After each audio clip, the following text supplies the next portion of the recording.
আসসালামু আলাইকুম ভিউয়ার্স, আশা করি সবাই ভালো আছেন।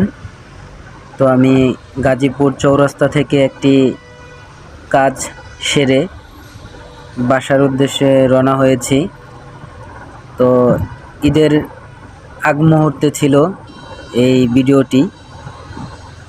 আপনার ঈদের সবাই যার যার গন্তব্য স্থানে যাওয়ার জন্য ব্যস্ত ছিল, তো আমিও যাচ্ছিলাম।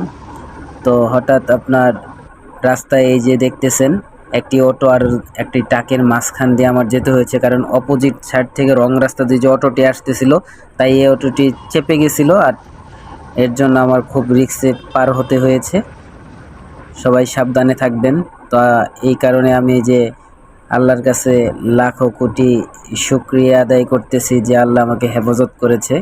সবাই ভালো থাকবেন, লাইক কমেন্ট শেয়ার করে আমার চ্যানেল